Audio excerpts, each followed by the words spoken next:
For the debate we asked, which was the first feature film made entirely with CGI? Was it Monsters, Inc., Shrek, Toy Story? It is a Toy Story.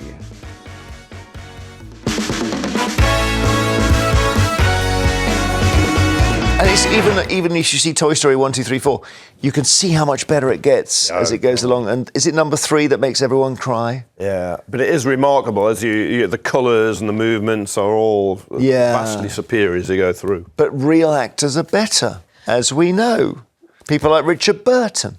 Real actors are great. Great animation's great, as long as it's the top of the game. Yeah. It's good. Let's remind you what's still coming. In a moment, do we need to, excuse me, axe the triple lock on pensions? Is the pension promise becoming unaffordable?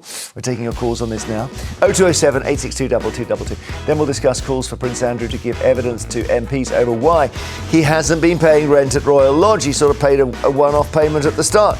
Then a few more stories from the papers and everywhere else, including a woman being fined £150 for pouring her leftover coffee down a drain.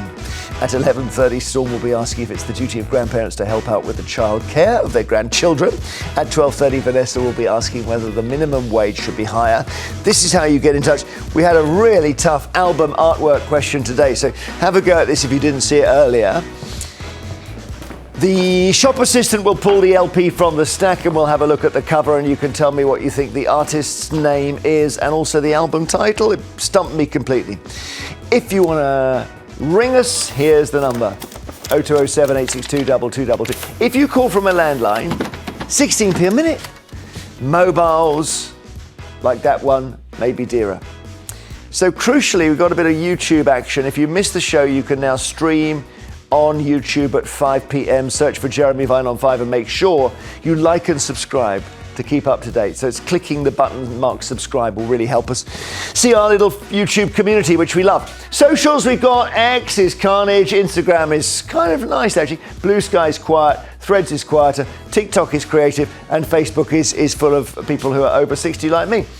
There are the icons, there's the album cover. Oh my Lord, let's have a look. Sonic Youth, Sonic Nurse. I want to hear that album. I just can't even, not one of yours, Annunziata. No, not in, Kevin, not in your collection. No, just listening to my classical collection. Oh, of course, I forgot you don't like music. Now, should we axe the pension promise? 0207 862 2222. The state pension is set to rise by 4.8% from April, bringing it to £12,547. So let's just have a look at this. Where's my pen? There, I've got one. Okay, 4.8% rise, state pension, rise from April, and that will be the income for state pension. So we're getting into tax bracket territory as well. So that's thanks to the triple lock, which means the highest of these three will be the vector used to raise the pension. So either inflation or wages or 2.5%. And the very minimum it will go up is by 2.5%. So this year, wage growth is the highest, and with 4.8 we mentioned. There's pressure to scrap the triple lock because it's so expensive. And basically, the Institute for Fiscal Studies, which is well respected, says to pay for it, we're going to have to put off drawing this pension until we're 74, or it's just going to collapse the whole country.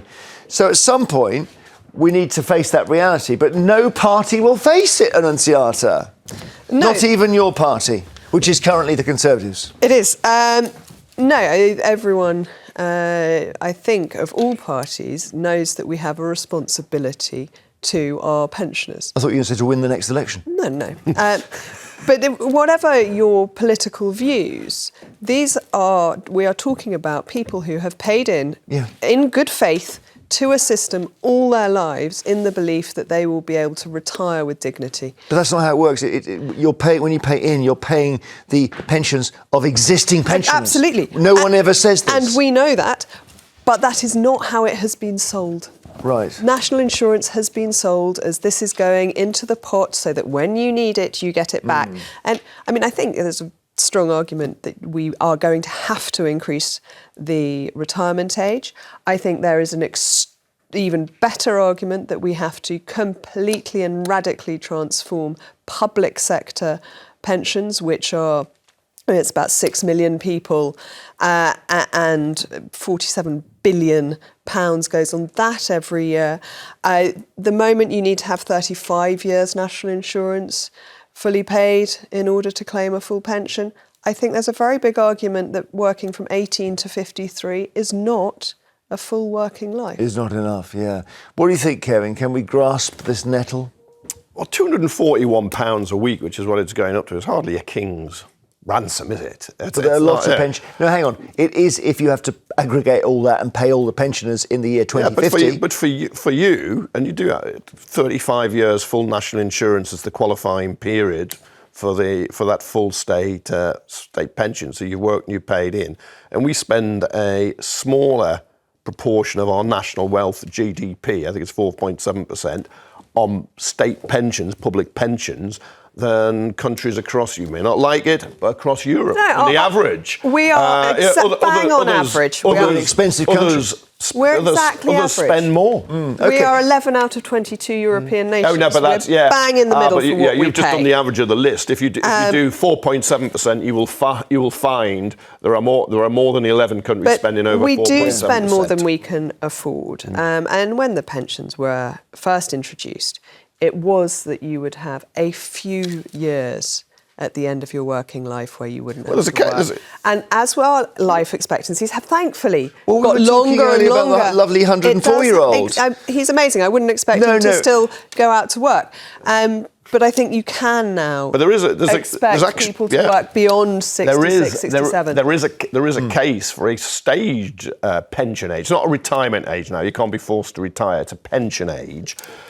Because somebody in Knightsbridge, a very affluent part of London, will live 10 or more years than people in poorer parts of the Well, no, but on your basis, they paid the tax. I mean, that's the whole. They've paid the tax. Yeah, but you get the same out at the system. You get the same state pension if you paid just 35 years. However, some people will live a lot longer to claim a lot more. Well, there's a case for people retiring earlier if you're in a manual job. It's a ridiculous situation where we've continued to increase the pensions under the triple lock, but we haven't increased the tax bands. And an extra 200,000 pensioners will be caught having to do self-assessment this year because those bans have been frozen. And I think it is chronically unfair to not increase working age people's allowances whilst you increase any other benefit. Let's go to Sarah in Surrey. We were starting with the idea if they're going to raise it with 4 or 5%, Sarah, it's unaffordable and something's going to give.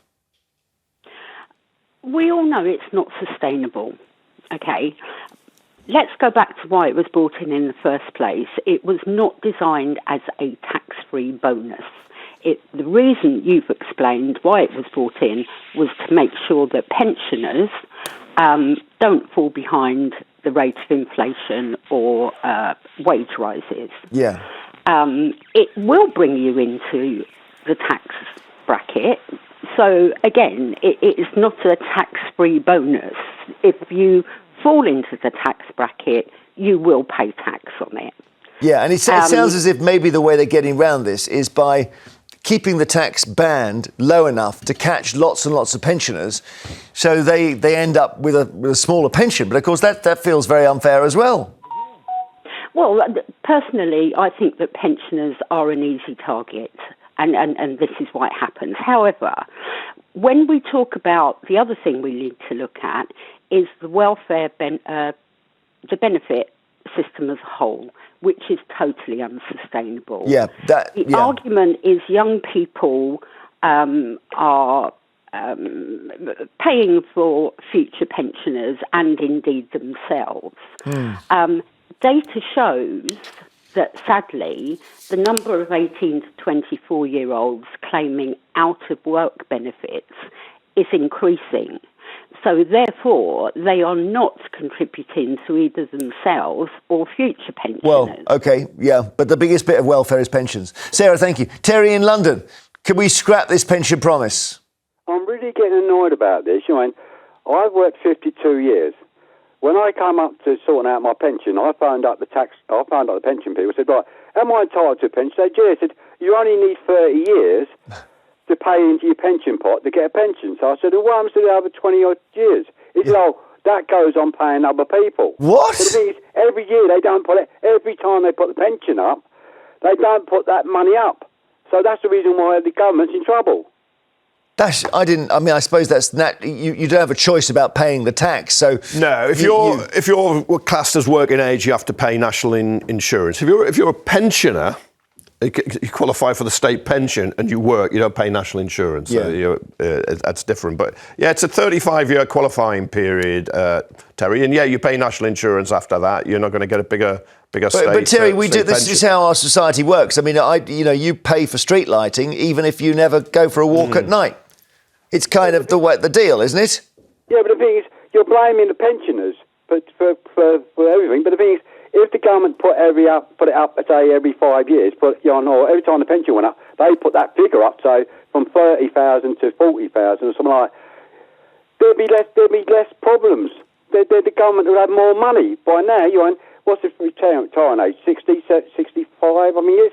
So if they put the pension pot up to, and you paid into your pension pot up to your 50. Yeah. That's only 10 years. They're short of. You got another 20 odd years money you're paying in to your pension pot. I've got it, yeah. Thank you very much. It's 67, isn't it? I thought someone said 66 now. It's going up to 67.